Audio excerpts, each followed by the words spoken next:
No, we have one more. All right. Hello, everyone. If I could have your attention for 1 minute. I wanted to welcome everyone to Wethersfield tonight. Thanks for coming to this meeting. My name is David Elder. I'm the town planner, and I'm recently the new town planner, so I am catching up with a lot of information, one of them being this study that's been going on for I'm not quite sure how long, maybe a year, a little bit more, a little bit less. And tonight, we'd like to present to you some of the alignment options that the team has come up with, and we're going to run through a presentation, and after that we'll have a question and answer period. So if you want to say anything, just feel free to raise your hand. You can stay in your seat. We do have a microphone, so we will come around and we will give you the microphone. And with that, so this is a team effort. We've been working with Riverfront Recapture. I'd like to introduce Mark Nicole, who's going to say a few words, and then we're going to turn it over to our consultant, Dan Amstutz with VHB. Okay, thank you. Thank you. So first off, Riverfront, we're thrilled to be a partner in this project. We really think that this is a great opportunity for Hartford and Wethersfield. This is part of our bigger vision since 1982. Riverfront's had a master plan of connecting Hartford and East Hartford residents to the Connecticut River with an expansion both north and south to Windsor, Wethersfield, Glastonbury, South Windsor. So this is a much thought after project of how to better connect our communities. So we're really happy to be a part of it. We think it's really great. We want to say thank you to the early people who were involved in this, and Kevin and Rob, who had the idea. Obviously, the city and town staff who worked on this. We think that it's a really great partnership. We're happy to be a part of it. I have a lot of experience and knowledge when it comes to the river walks along the river, but there's real experts here in the room as far as for the alignment and the potential feasibility of building the river walk along the town of Wethersfield's roads. Really fall with VHB, and we've got really great staff here today from VHB. So I'm going to stop talking. I'll turn it over to those guys and let Kevin and Dan take it. So thank you.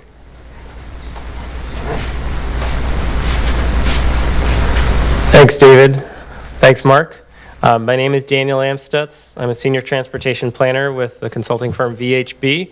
I'm here with my colleague Kevin Tedesco, who's just taking a few pictures, and he'll be speaking a little bit later. But I'm going to stand here for just a few minutes while I introduce everything, but I'll probably walk around a little bit with the microphone, make it a little easier. But thank you, everyone, for coming. If you haven't signed in at the little sheet up front, please do so, just so we have a record of everyone that came. We also have some waters over there and some snacks if you're getting a little hungry.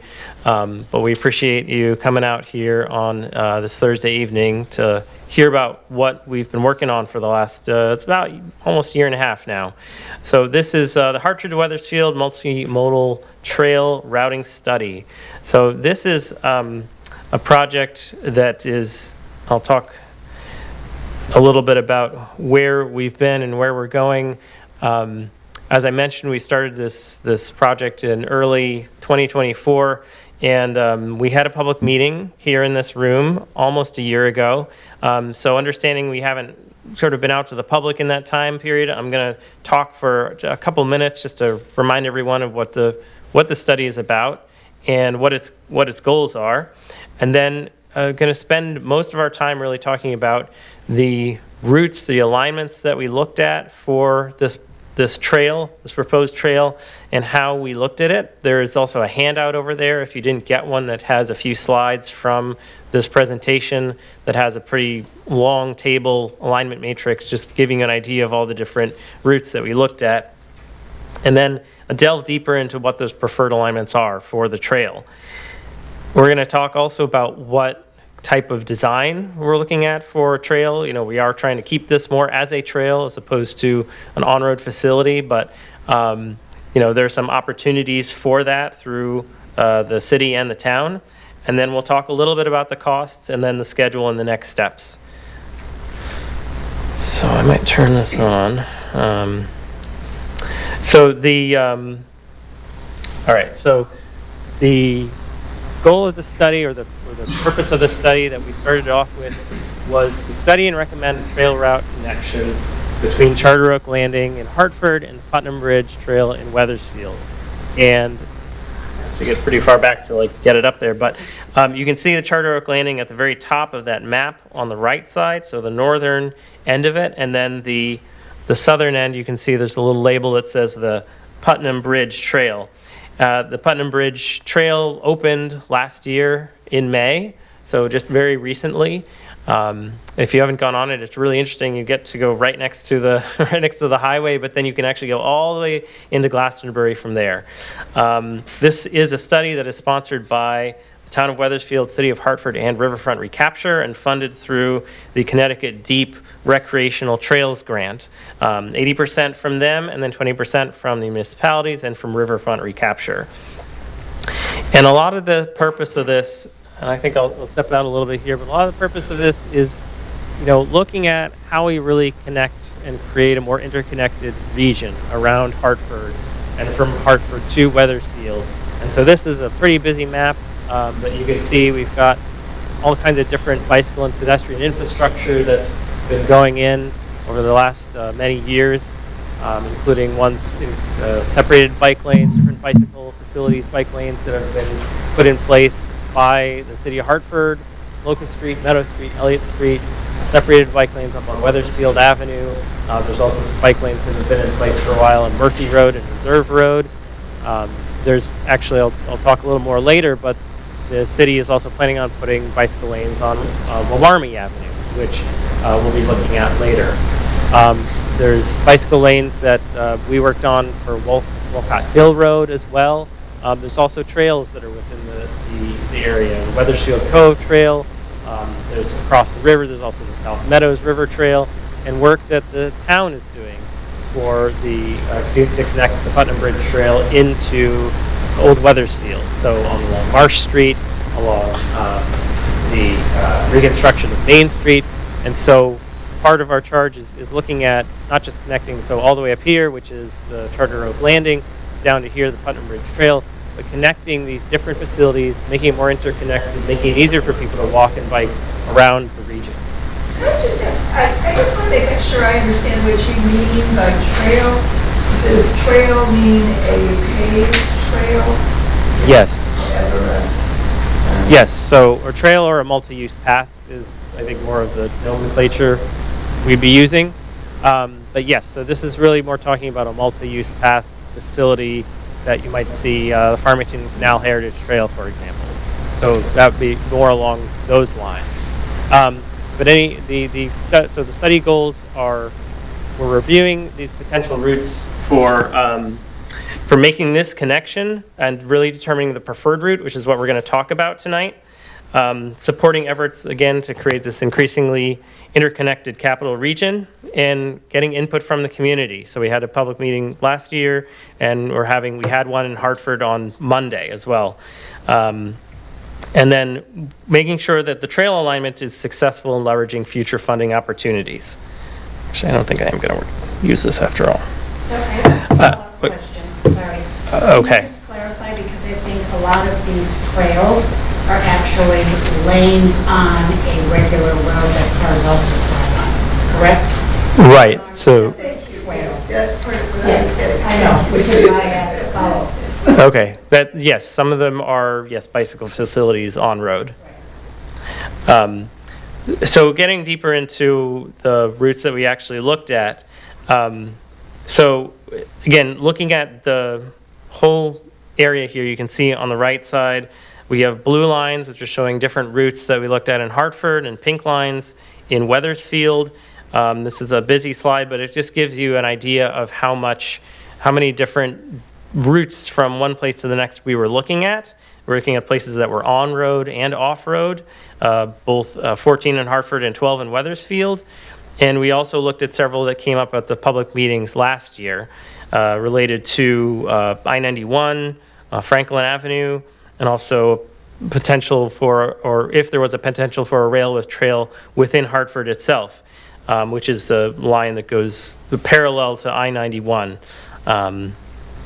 And looking through all of these, again, doing the work that we've done over the last year, we came up with a review of these through this alignment matrix, which is these are some of the slides that you have in your packet. And we just to give you an idea of how we looked at these, we looked at the physical, functional characteristics or their context, and understand it if they were viable as part of this multi-use path or trail route that we were looking to make. And you see in the green, where there's a green row there, is something that we put into our recommended trail alignment, which we'll talk about. And the grays are the ones that we looked at. We considered them, but we determined that they're not feasible or shouldn't, not to be part of the alignment for various reasons. And we did this for Hartford and for Weathersfield, looking at these different locations. And what we've come to is this set of preferred alignments. So again, this last page is in the packet, and there's, as you can see on the lower right here, there's the preferred alignment. I'm going to get much more into detail on this, but this is the alignment that goes through Weathersfield and comes up to here, and it sort of splits in this way because we're going to talk about there's more of a short-term alignment as part of this that goes along Weathersfield Avenue and up to Alarmy, and a longer-term alignment. I guess I should have said at the beginning is part of the goal of this study and looking at the different trail or path options was getting something that would be close to the river and connect people to the river and into the other paths that are along the riverfront, as that was a key goal of the study itself. And so this one is certainly viable and desirable. It does have some challenges that we'll talk about. You've got it, and part of the challenges of looking at these different alignments was simply getting past all these different barriers, whether it's the Weathersfield Cove or it's I-91, Route 5, the MDC sewage facility here, the Brainerd Airport, and also the MIRA, the Materials Innovation Resource Authority facility that is decommissioned up here, which poses another sort of obstacle. But they're all kind of in flux, and there's different, again, things we reviewed about them to look at these different alignments.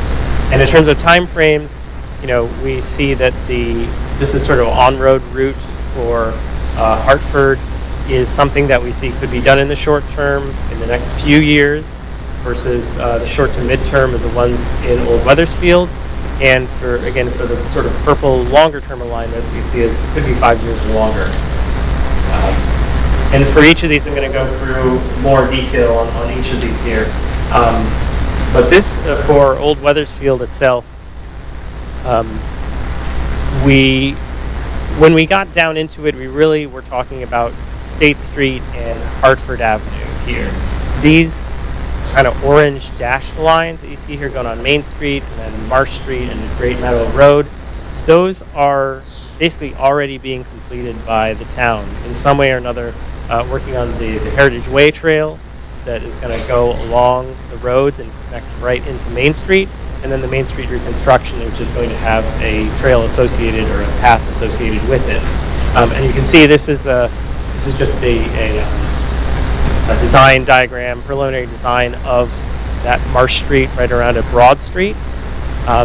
So when we looked at this, we looked at sort of going on road or because of the challenge again of I-91, you've got I-91 curving through here, getting over the inlet of the cove has also had proposed some challenges.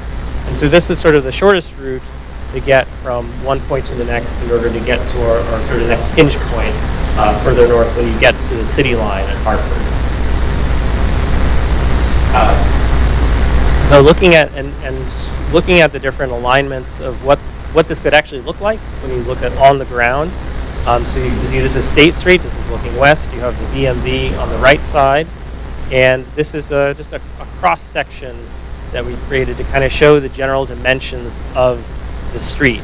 And the sidewalks on the left side with the more residential part of it, and then over here where you have the DMV, and you've got a pretty wide road here. It's about 40 feet wide. There is some parking on the west side of the street, but not so much on the south side of the street, not so much on the north side of the street.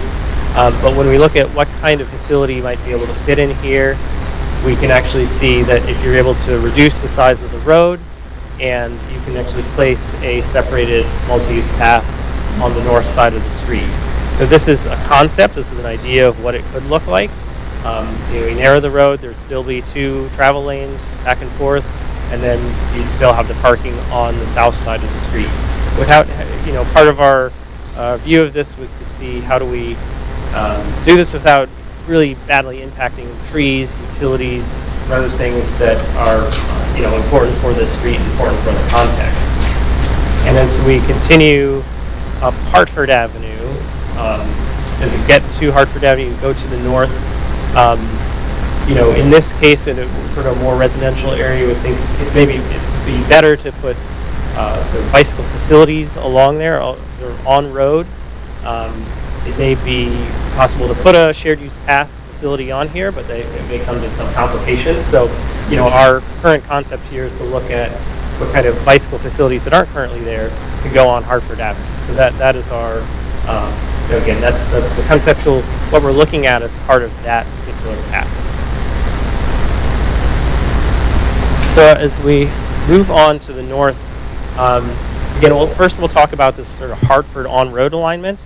So again, as we were looking at, this is another way. There are a number of different ways that we looked at.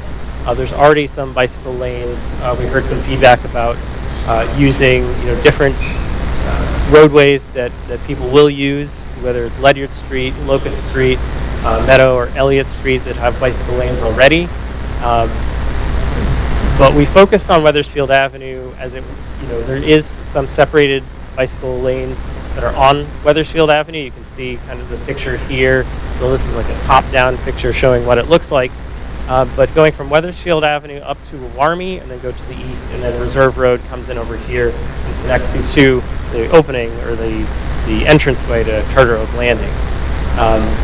And you can see the sort of dashed line here. Again, this is where the city is already planning. Oh, let me go back a moment.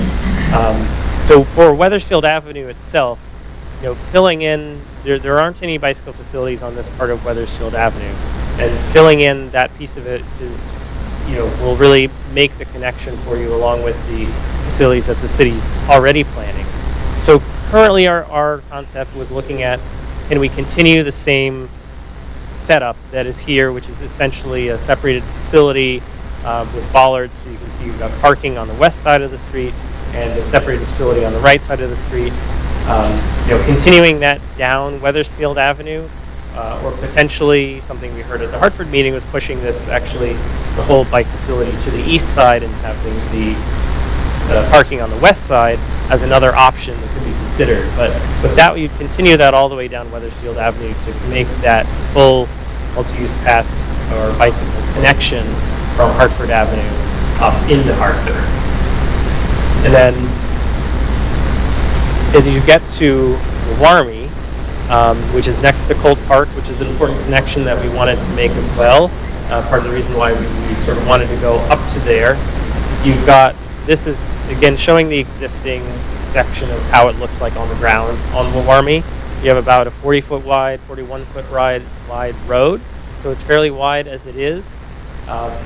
This is showing the general idea of what the city is planning for Warmy, which they're planning to implement this year, where you have a bicycle lane and this sort of a buffer area.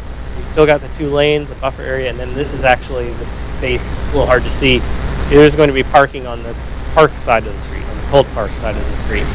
So this is something that is already planning to be installed that will make that connection. But we do have an idea of if you could put a trail or multi-use path on the Colt Park side, you already have some space within sort of the green, the vegetated area, but also you could reduce the size of the road because it is already 40 feet wide. They have I think some speed humps there to help slow people down as they've got speeding concerns there. You can narrow the road further. You would still have the parking, but narrow to, again, some driving lanes that are much smaller, help slow people down, and put the path on that side. And we actually have a rendering of what that could look like, and sort of an idea of, having people. Part of the reason of wanting to have more of a shared use path that is separated from the roadway is to get more people that might not otherwise, walk along or come along the roadway, and to make the connection between Wethersfield Avenue all the way to Charter Oak Landing and to the river, essentially. So that looks like, what you just showed, that looks like a combined walk, bike? Because Yes. you've got your baby carriage and your dog and your bike. So- Right. Yes. So what happens when there are people on the bikes both ways? Where do the walkers go? So it's a shared use path, so people share it together. So if somebody is biking and there's somebody walking in front of them, if it is safe to do so, they can go around them. If there's oncoming bicyclists coming from the other direction, they would have to wait for that person to pass, and then they could pass somebody or the other way around. But it is meant to be, I don't have dimensions on here, I have it later on, but the idea is this would be at least 10 or 12 feet wide, provide that space for people to be able to share and, again, go around each other when needed. So this is this is really the longer term goal that we're talking about, getting people to the river and understanding some of the challenges that go along with that. But this is an important piece. We looked at sort of going through the middle of the South Meadows, but it's very industrial. There isn't really much residential. There's any residential, I don't believe, that's through there. You do have some existing bicycle lanes, but there's very interesting features that I'll talk about on the next slide. But essentially, there's a pump station for the South Meadows is down here that the DPW of Hartford runs, and there's actually tunnels that are underneath the I-91 or Route 5 and I-91 that you can get through. And the idea is this is the levee structure, and I'll show that a picture of this. Well, this is essentially a picture of it in a minute. But get over the levee structure and down to the bottom of the levee on the Connecticut Riverside and go along the river. And really see a place that very few people, I think, would see from the city or from the town. This is maybe a little hard to see, but there is a tunnel here right by the South Meadows pump station, and then between Route 5 and I-91, this is a service or maintenance road that would be used as part of the path to get through there. That's minimally used just for maintenance. And then once you actually get to the other side and you have the MDC facility on the left here, there is a road that goes up the levee itself that, again, is for maintenance vehicles that could be used as part of it. And then once you get to the top of the levee, you have a really amazing view of the city, of the river when you're up there. Now, due to the fact that we do have the Brainerd Airport that's there, you do have planes that are flying in, coming into the airport. You can't actually stay on top of the levee, which is why we'd be coming up and then we'd be going down to the bottom of the levee on this side, which is maintained to keep the grass down. But there's very tree lined. There's birds. There's lots of. It's a very peaceful type of area, and so we'd run along. We'd run along the levee at the bottom here. Here's the airport. So we're on the other side of the levee. And then once you get up to this point, then you get to the Myra facility. So when you're approaching the Myra facility, it's been decommissioned. There's a study to determine that's going on or finishing up right now to determine what sort of future use of that facility could be. But it does have some infrastructure, some large buildings or pieces and catwalks and things that actually extend out into the river that do create an obstacle for getting past. So the future of this facility is certainly tied up with, the future of this pathway as well. But the idea is to follow this, see what's going on with this, and this is part of the reason why this is a little bit more of a longer term project that we're looking at. But this is another looking at the existing conditions. This is since it's maintained. They do have some vehicles that sometimes come along here, so you can see there's already a bit of a road structure that's underneath it, which again we'd be looking at converting into a trail or a multi-use path facility, 12 feet wide, shoulders on either side, and more of an active facility. You've got people running and biking here. It is a little bit isolated because you're on the other side of the levee between the river and the levee, but it is really interesting and peaceful, and this is part of our goal to connect people to the riverfront. Before I go on to Kevin, who's going to talk a little bit about cost, I'm just going to briefly mention that it's a little bit hard to see here, I apologize, but another piece of this is that this is something that we looked at a little bit, but the other idea is that you've got the Putnam Bridge up here, now you've got the trail, and also connecting people through the Great Meadows to the ferry, the Rocky Hill Ferry, which is down here. There are some farm roads that run through here. There's no through traffic that's allowed to go through here, but it needs some signage, it needs some wayfinding for people to get through. So we see this as a short-term opportunity to help direct people to get through this area to make the connection from one point to the next through a peaceful, pretty area that again most people don't get to see that. So at this point, we will have some Q&A a little bit further, but I'm going to hand it over to Kevin. We'll have some Q&A in just a few minutes. Here you go. Awesome, thank you. So now where do we go from here? We've done this study. The study is going to have these sort of range of recommendations, and then really the study is a jumping off point to, again, continue the work that's been done, push this forward so you can get into design, and then ultimately construction to actually facilitate the implementation.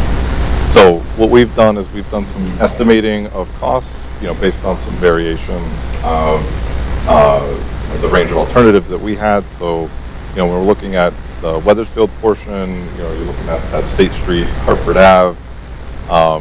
With State Street in particular, we were suggesting the separated path, and we're looking at about $2 million for that. And that's inclusive of design as well, just various contingencies, sort of your all-in. That's what you would be looking at funding for.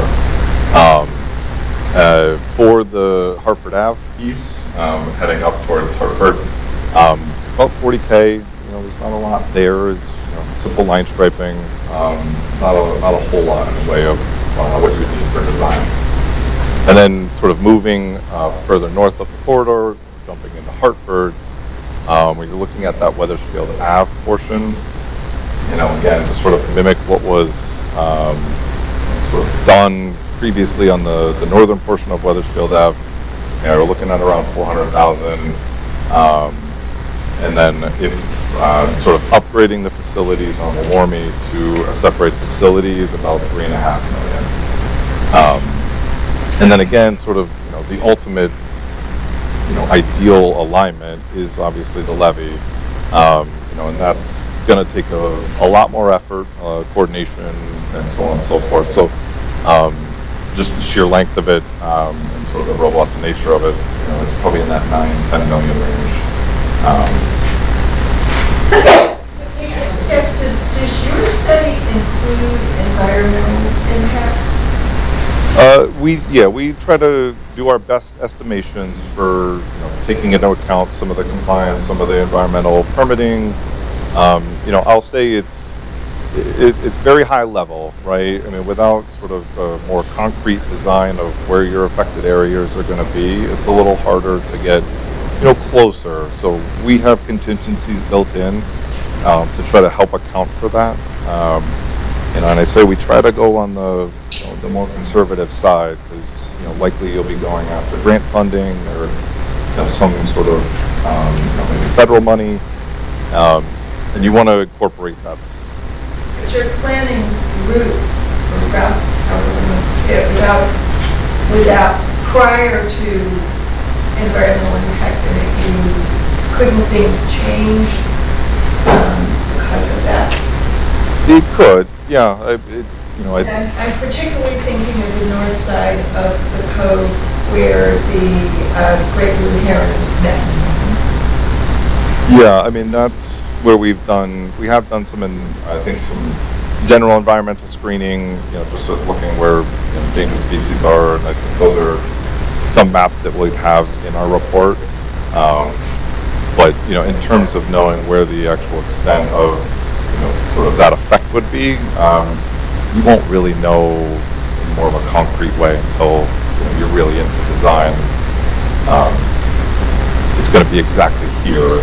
Here's, the width of your construction zone, and that's really where you'll get down into be able to refine those estimates to be more accurate and know your construction knowledge. But that environmental impact will be taken into account? Oh, 100%. Yeah, you won't be able to build anything until that's done, for sure. And sort of jumping into the funding, I won't spend a lot of time on this, but there's the moral of the story. There's funding out there, and we're sort of in a weird cycle right now. There's funding that's not necessarily affected by some of the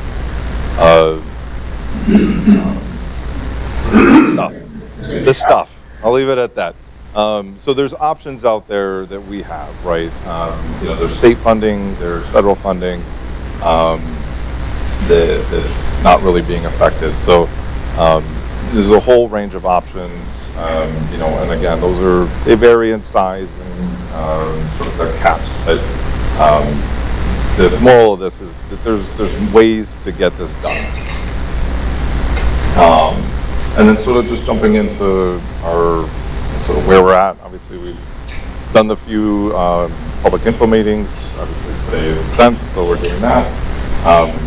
We're going to end up doing the draft report. That's going to sort of get sent around, finalized, and then it's going to go out for a public comment period.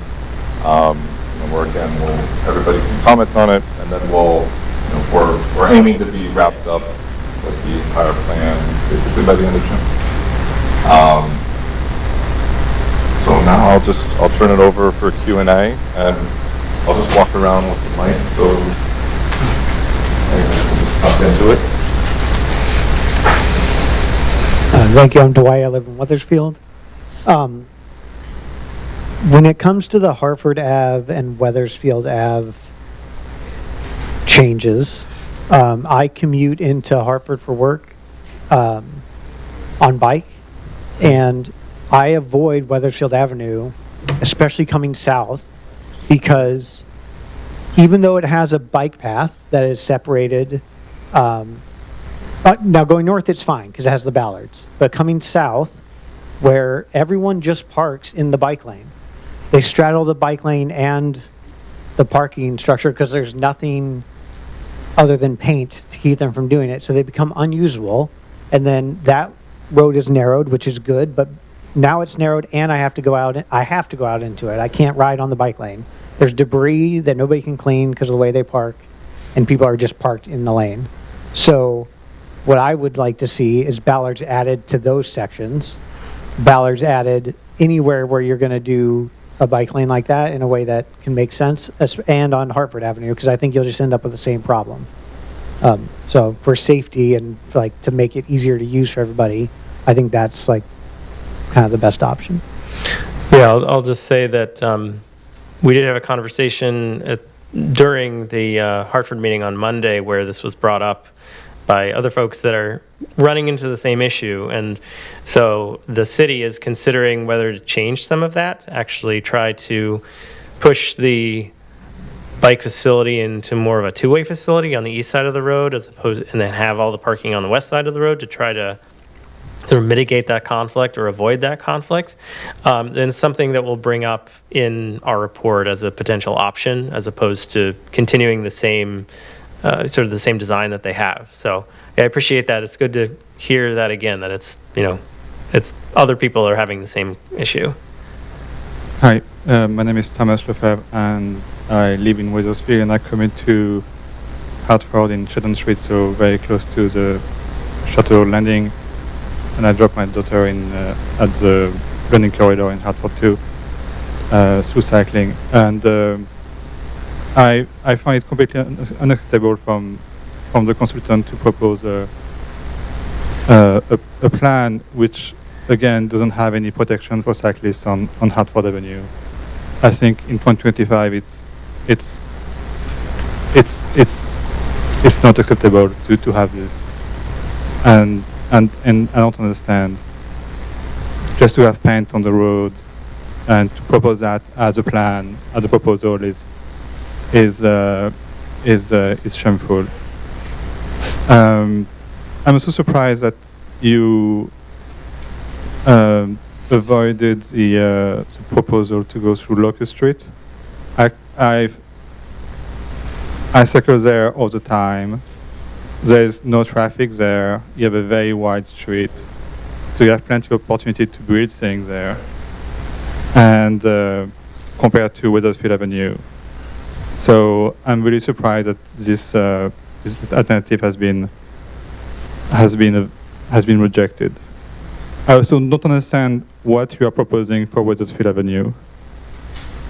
I don't really see, and in the various proposal, what you actually proposing for Wethersfield Avenue for the various sections of the avenue.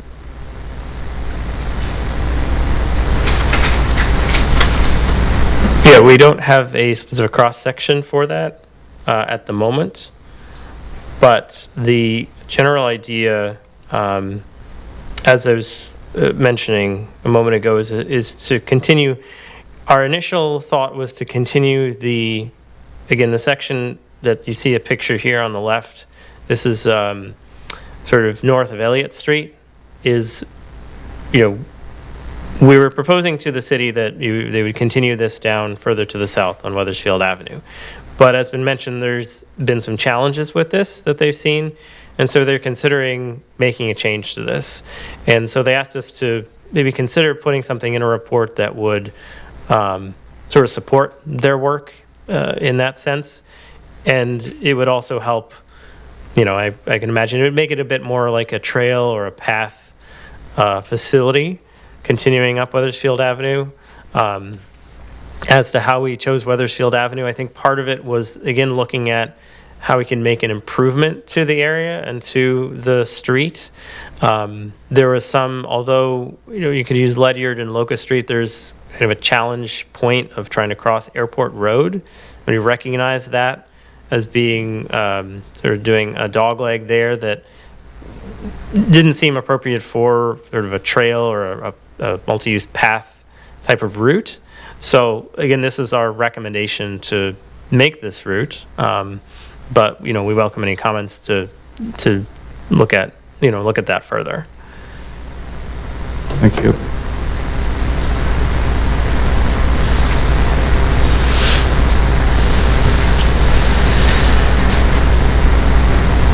Cindy Jacobs, Wethersfield.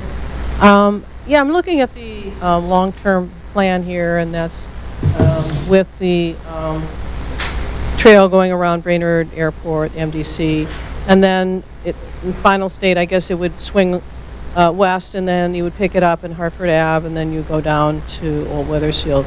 I'm just curious to know if you wanted to stay close to the river, why wouldn't you have a direct path to the Wethersfield Cove, so under 91?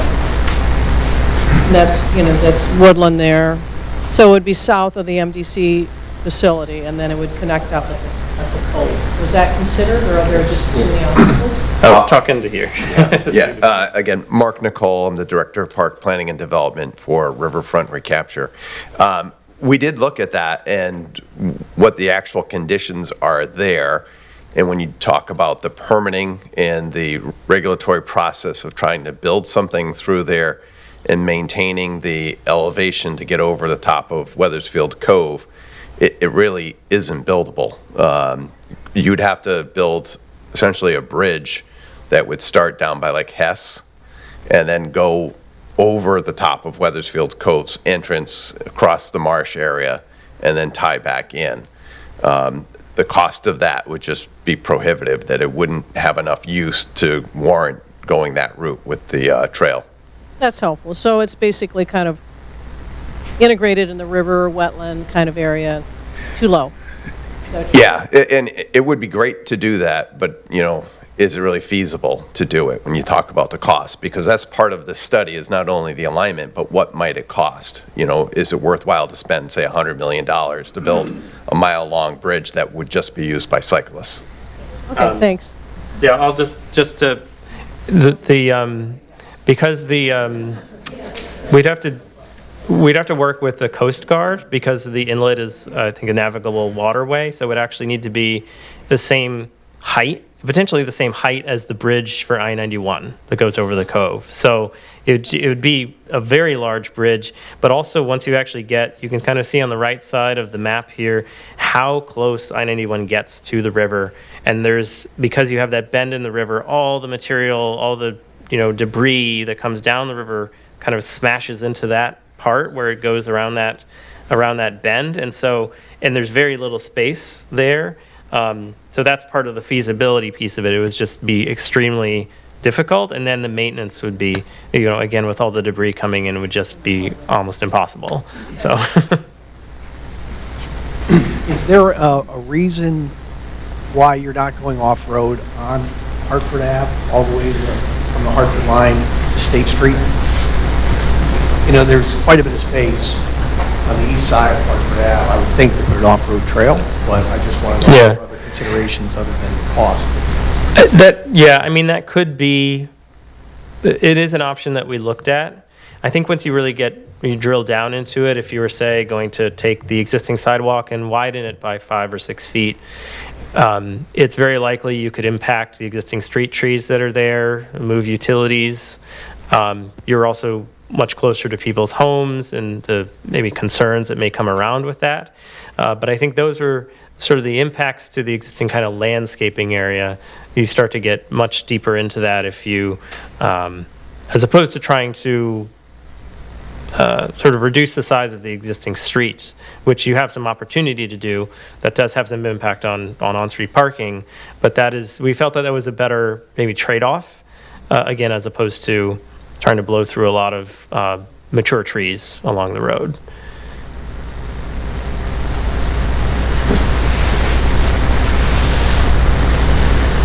Hi, Tim Lewis, Rocky Hill, and president of Great Meadows Conservation Trust. We bring folks out through those 2 tunnels and up to the top of the dike as a part of our brisk winter walks. And I know that the angle, the steepness of the dike in that area is quite tough to negotiate at times.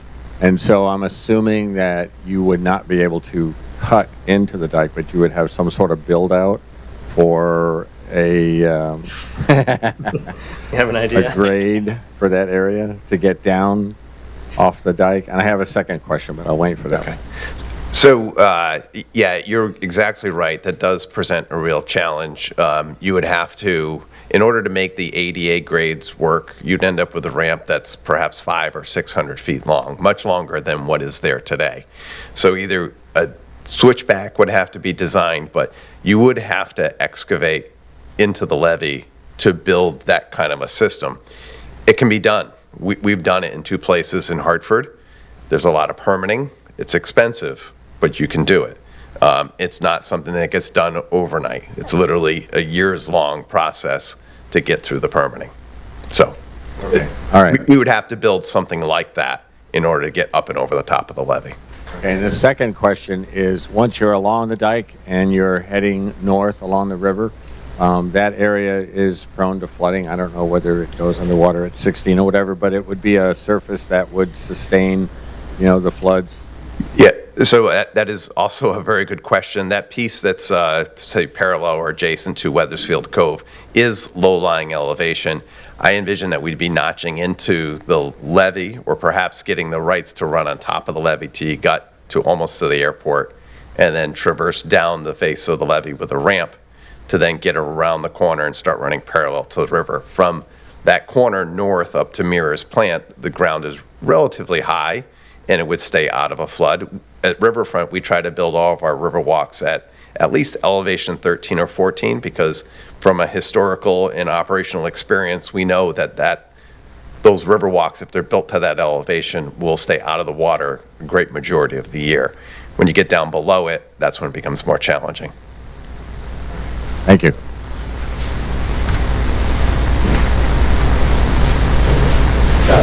Pete Spangenberg, Weathersfield. So once you get around where the planes approach the runway, is it possible to go back up on top of the dike, or is that some airport rule? Sorry, let me go back. Let's see if I can get there. Sorry. Okay.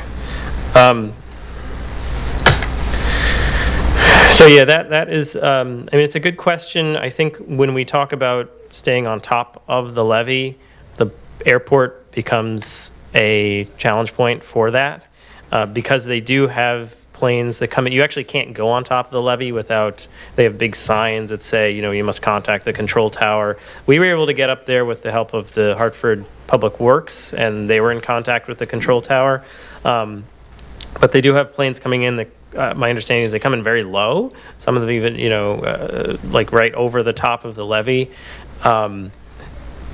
So that's definitely part of the challenge. We did look at some of the studies that have been done, or the most recent one that was about the future of the airport. And I think as part of that, they were going to maybe eliminate part of one runway to make it more of industrial, and but essentially still keep the airport running. So that's a factor that we need to understand, and getting their agreement from like the airport authority to, I think, get over the levee will be, again, one of the challenges that we run into.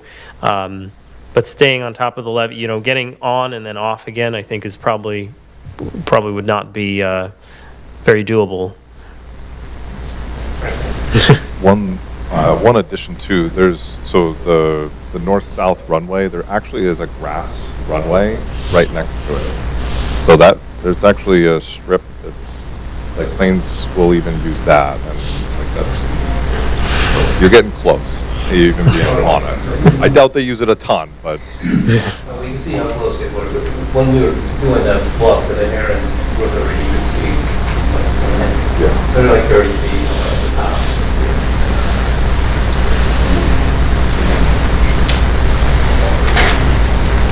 Hi, Ed Ciccarello from Rocky Hill. Could you flip to the Rocky Hill slide there, please? First, I certainly want to thank you for all the work you've done. I came in late, and I apologize for not seeing the beginning of the presentation. But I know that in prior meetings, I asked, would you please include Rocky Hill? And it's great to see. And I apologize for our town not stepping up to be part of it. I did ask our leaders too, and they just didn't. So my apologies. But I really appreciate you being, Rocky Hill being in there to the ferry route. We all know that, you know, a lot of people want to go from the ferry over to Putnam Bridge. So I guess my question is, and I didn't read any narrative, so maybe you already have this, and I see it says short-term wayfinding signage. In the report narrative, this is, to me, low-hanging fruit, wayfinding signs. We're not talking millions of dollars, we're talking thousands of dollars. And I want to say that Rocky Hill does have a state greenway right now. The first greenway that we proposed to the town council was actually this route right here, connecting the ferry to the existing Weathersfield State Greenway. And so that was tabled, and we subsequently made we offered a second greenway, which basically goes from Quarry Park south to Dividend. So I would ask, if it's not in there already, the suggestion, encouragement to our town leaders to really work on that, the wayfinding signage from Ferry Park to connect to Weathersfield. So, thank you. Thank you very much.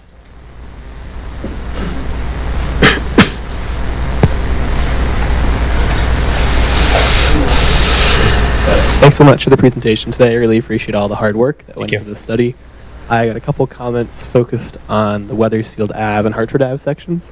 Could we go look back at the cross section on Hartford Ave again, quickly? I think when we're thinking about like how we want this facility to look in the future, the types of users that we want it to be friendly for people with kids, people who probably wouldn't ride their bicycle in the road but are curious about getting out and seeing nature and stuff. Would it be possible to, do like a two-way facility on sort of like the eastern side of the road? That way we don't sort of impact the street trees or have to take away like all the parking. If we have like 10 feet dedicated to bicycles, and if we're able to have bollards or some sort of vertical delineator that calms traffic and provides people with the comfort they need to sort of feel like they can let their kids out and, enjoy the day. While still sort of not impacting these sort of, like utilities and trees that are really going to be a detriment to the cost of the project. Would that be feasible?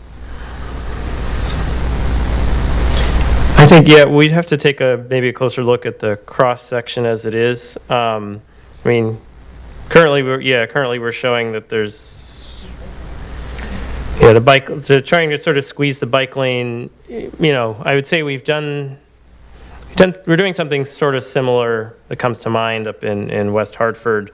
But if you do push the bike facility onto one side of the street, then you do need to have that buffer space of at least 2 feet or 2 or 3 feet.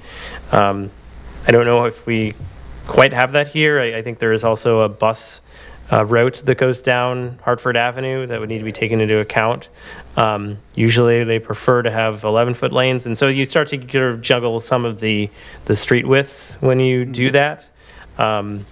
I think that's partly why it may be possible to look at something similar like this, although we need to have space for separation between the multi-use path and the road. And that's where you cut in a little bit to the existing kind of grassy area there. So anyway, that is something that we can look at a little bit further as we look at the end of the report. The combination of like a sliver widening maybe would give you enough wiggle room, right?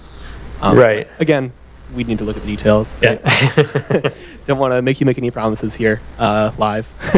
And then I got another question sort of about the transition between Weathersfield Ave and Hartford Ave. Okay.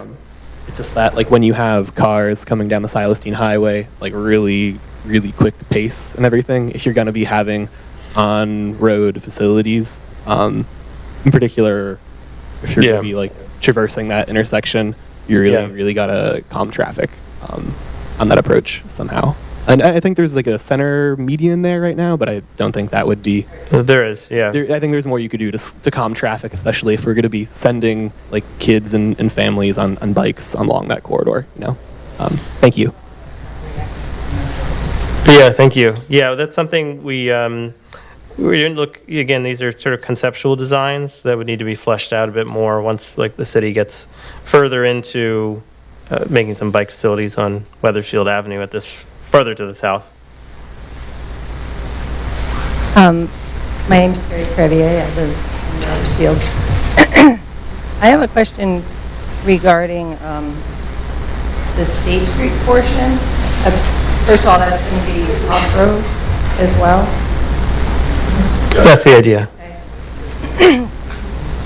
Well, I live right there where State Street meets Main Street. And that intersection was 2 years ago reworked, and it's somewhat of a sport to sit there and watch big trucks go by, fire trucks, buses. Those buses seem to have it. How is that? I know you're not doing the Main Street portion. I don't know what that looks like, but how is that going to connect? How's that going to connect smoothly to the Main Street portion? I'm envisioning that being really hard for people to connect. I already see like pedestrians going across the road. Yeah, I'm just curious if there's any thought how to do it. Not directly, sort of sort of like the question about sort of connecting Hartford Ave and Wethersfield Ave. We've more been looking at the route segments themselves and what they could look like. Right. Yeah. Right. So when it comes to State Street and Main Street, yes, I gathered that just was recently redesigned. It may, I mean, it's something that would need to be looked at further, certainly, to make that connection. But it's not something that has been directly looked at as part of this report. Quick follow-up. And again, I know you guys aren't doing the Main Street part, but is that the same idea, the off-road trail on Main Street, or is that going to be like a lane? Or, I just... You want to speak to it? Okay.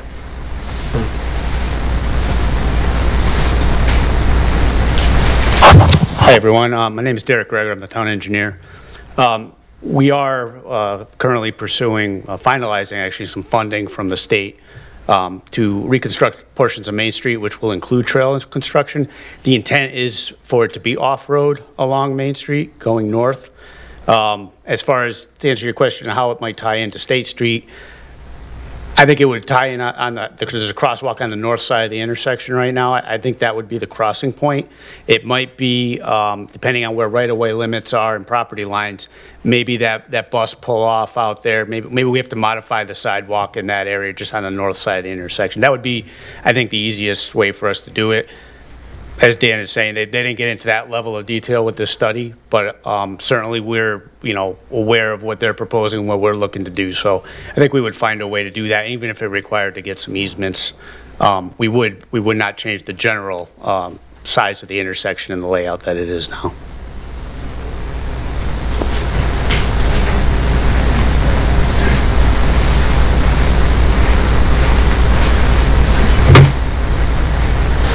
Hello, I'm Norm Berg from Southington. Can you go to a slide that would show the parking, the bike route, and the lane, plus sidewalks? So, okay. Are you talking about this one? Yes, in this case. Okay.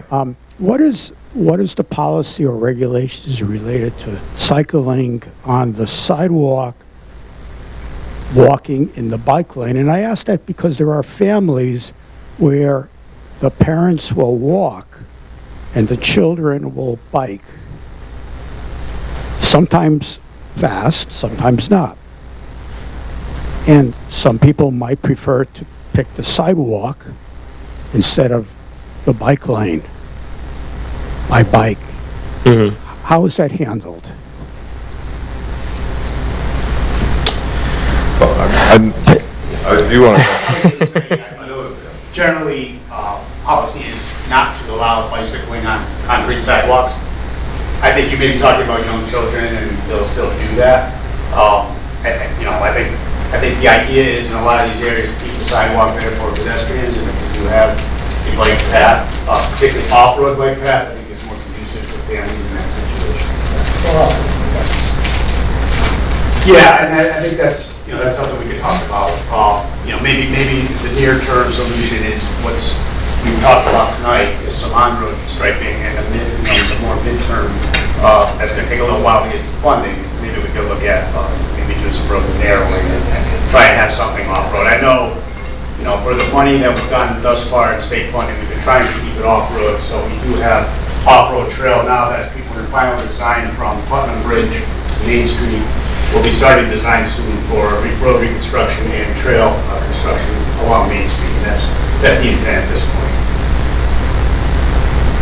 Just a little bit more info. If you ever want to know, the state statute sort of delegates the right to ride on a sidewalk down to the municipality.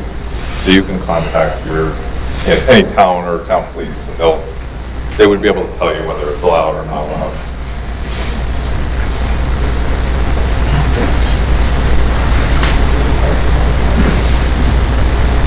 Yeah, I'm aware that there is a Silas Deane study, or there will be, for the redesign of the Silas Deane for better safety, economic development, redesign, etc. And I know there has been some discussion of a rails next to, or trail next to the rails. I don't see any any mention of that, and I'm just wondering, would that connect up in any way? Is there any thought about how that might fit in? So I didn't mention this. I should have mentioned it on this particular slide, but on the map, on kind of the lower portion, there's a sort of a yellow highlight line, which is showing and it says in the legend as well, kind of potential rail with trail. So we understand that the town has had some conversations with CONDOT about using that space, or, having a trail next to the rail line, the existing freight rail line that's there. It would really only, at least in this conception, it would only connect to this trail at the point where kind of the very top of that yellow line where it actually comes to Hartford Avenue. If you continue, I'll just say that if you continue that further north, it continues into Hartford. That is something that was brought up at a public meeting last year, and we investigated a little bit further to see if you could do a rail with trail into Hartford that direction. But it's really not feasible because there's not very much space that's next to the rail line. There's a bridge that crosses over Airport Avenue that has, basically has no space next to it in order to get a trail next to it. And then once you get further up, you're kind of squeezed in by I-91 on the east side, and then the rail line, which is sort of a little bit above on an abutment. And then you also have on the other side of that is industrial properties that are sort of around Ledyard Street, Locust Street, and so on. So we just didn't see that was a really feasible route, certainly not with the rail currently, which is still operating.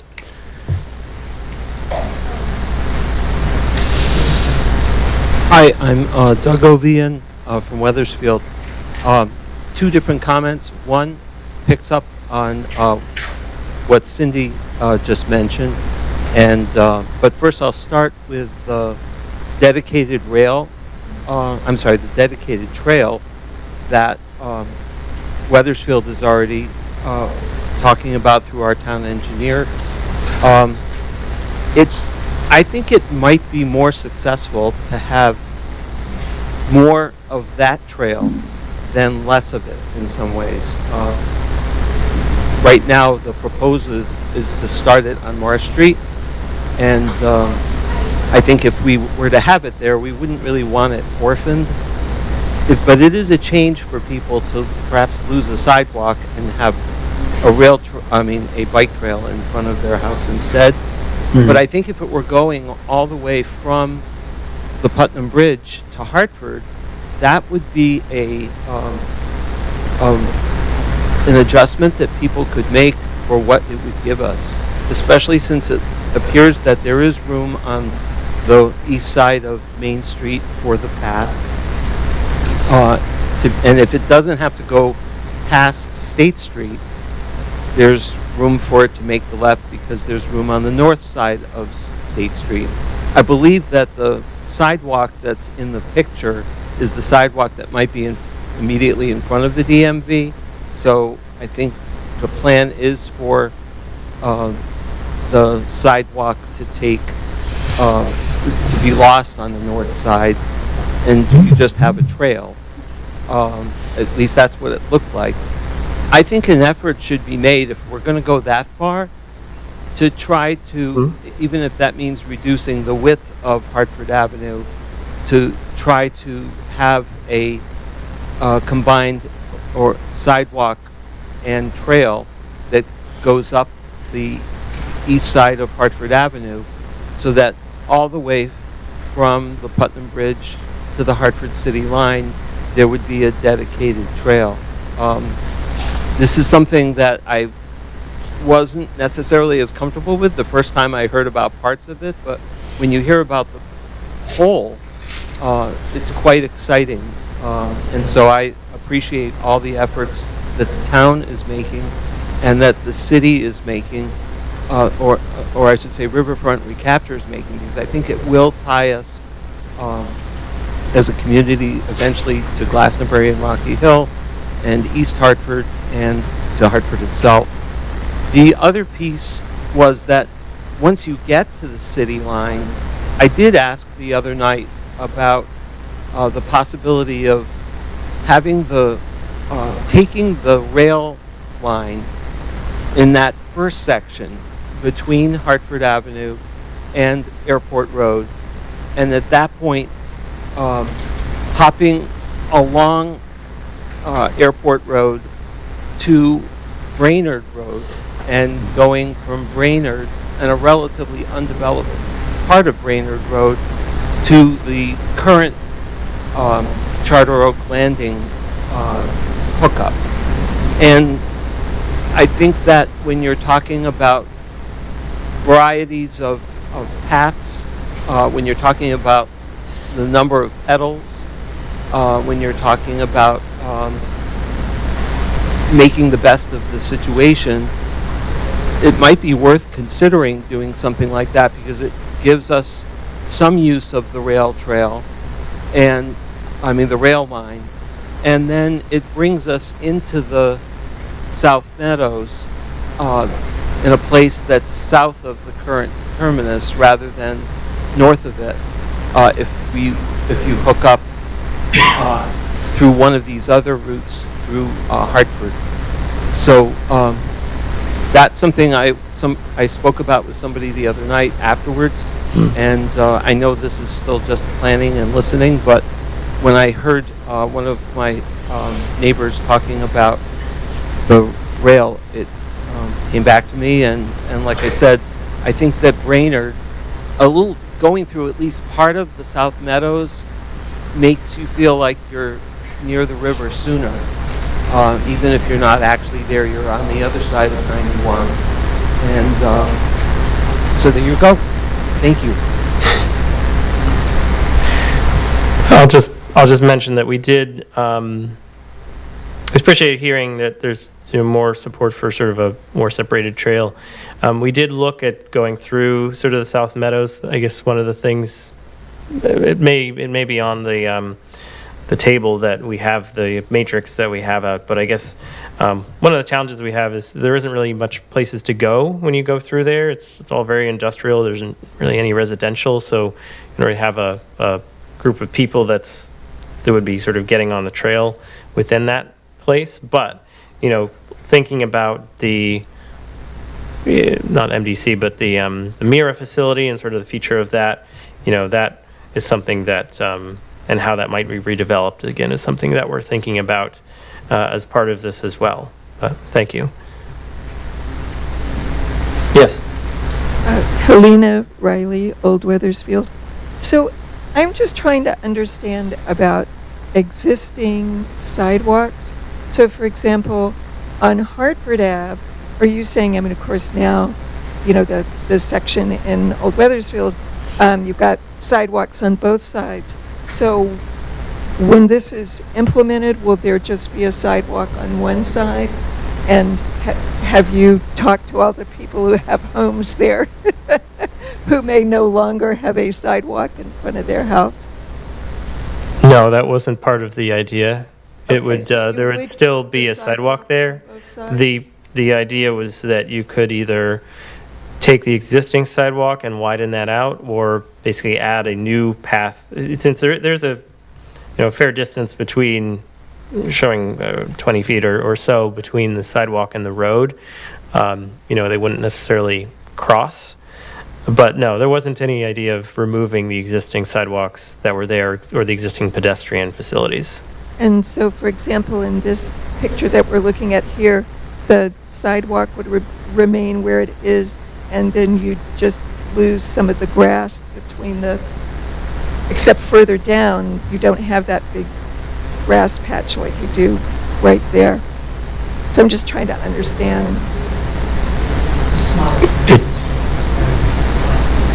Gotcha. Okay. Right. Thank you.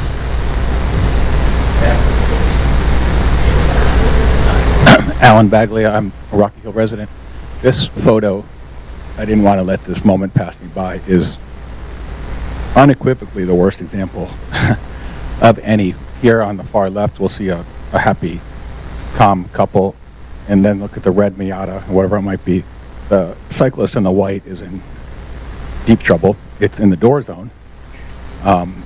Speak quickly on the door zone, that would mean the red car's driver door is going to open the white cyclist is thrown into the path of the white car. That said, I want to commend you for including that truck, because that is the reality of this schematic, is that that vehicle conflicting with the cyclist on the right with the pannier is dangerous and irresponsible. Follow-up question, what's the name of this overall project? I haven't heard charter to Putnam Bridge. Is there a working name of it? It's called the Freedom Trail, or that's all. Yeah, it's Hartford to Weathersfield routing study. It's just the name of the study. We don't have a name specifically for the trail itself. Is there a process for that naming? Because, for branding and recognition, you have the East Coast Greenway, you have the Farmington Canal. Is there a process for naming this, for branding it, for creating some... Create an opportunity for you to buy and put your name on it. We'll have to roll the G in Balia. That would be only a condition.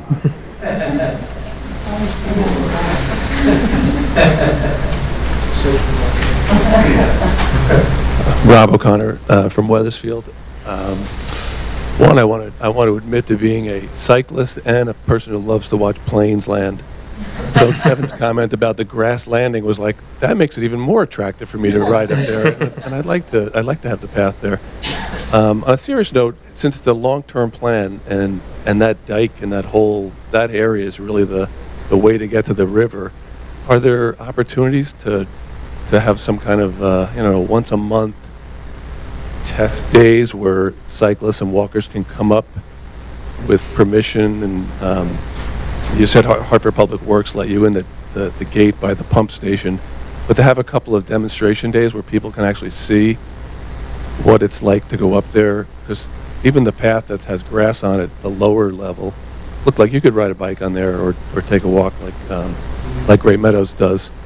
And just, once in a while I would ride before the MDC built their station, but the pump gate would be closed one day or 1 week, and I would just walk my bike up and over the dike and cut through. But to kind of go through the tunnels and see that there really are bike paths there, it would just be a neat thing, I think, for even if it's once a month in the dry where there's not going to be any flooding problems, but just a way to get people other than all the people in this room, to know that that's a possibility, and because it really, for me, that's the long-term thing. And I'm going to withhold my Catholic joke about the telephone pole there, so I'm sorry. I was going to say Hartford police are outside waiting for you. I guess I would say that's could be part of the sort of implementation piece of it, or sort of next steps. I don't know, may defer to Riverfront on how they may approach that. We had a connection with DPW and the Flood Commission to get their permission, and they actually had somebody with us that drove their truck up onto the levee. So I think I don't know how much more complicated it may be to try to do it more frequently, but they are protective of it, I would say, for good reason. So. I just wanted to clarify, this is Doug again, that Derek, I think, and maybe you can clarify for us, the plan on Marsh Street was to have only a trail, and it would be shared between pedestrians and bikers, and a multimodal, as they say. And it would only be on one side of the street there. I'm assuming the same thing would be planned for the east side of Main Street, and that's why I was assuming the same thing would happen with sidewalk replacement on the north side of State, and continue with a sidewalk replacement on the east side of Hartford Ave, if you were trying to maintain what the town is planning for March. Yeah, so what Mr. Ovian is referring to is our design right now that's going to be between the Putnam Bridge. It's going to run along Great Meadow Road, the west side, the east side of Great Meadow Road. So the west side, the south side, it comes underneath the highway and it stays on the east side of Marsh Street, it's going to be in the open area that's between Marsh Street and the on-ramp for the highway. Comes along by physical services. The one area where we are actually going to be taking out sidewalk is really that stretch between Broad Street and Main Street. Only reason is because we have very limited right-of-way there. There's not a lot of opportunity for us not to affect the sidewalks. The difference there, and as you go north on Main Street, State Street, Hartford Avenue, is the right-of-way is much wider, and the sidewalks are set much further back from the road. So there may be opportunity there where we can have a separate trail and keep the sidewalks. Even in front of the church? The church, I think the meeting the other night, in front of First Church, if the trail, when we get to design, stays on that side of the road, it is very tight there. That's the other location where I think we might need to overlap the sidewalk with the trail. But generally, I'd say 90% of it, 95% of it is really two separate. Keep the sidewalks that are there on a separate trail system. You forgot to mention the biggest advantage, though. The homeowner who loses the sidewalk doesn't have to maintain it. Or somewhere, Yeah, well, that is true. So we are going to be reaching out to those affected owners. In the event, in areas where we do need to overlap the sidewalk and the trail, and the sidewalk comes out, the town will maintain the trail, but we're not going to put that on a homeowner who's now responsible for a single wide trail. So they'll plow that. Yeah, that could be a benefit depending how you look at it, but that's really limited. And that one stretch is really the only area I'm hoping to do it in front of the district.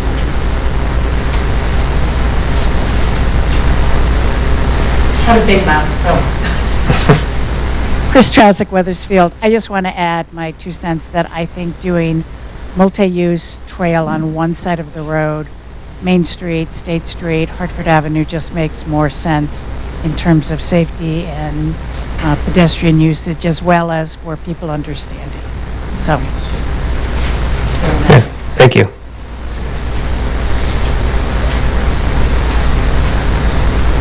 Anyone else? Yeah, I think we're coming up on 7:30. Maybe one last question.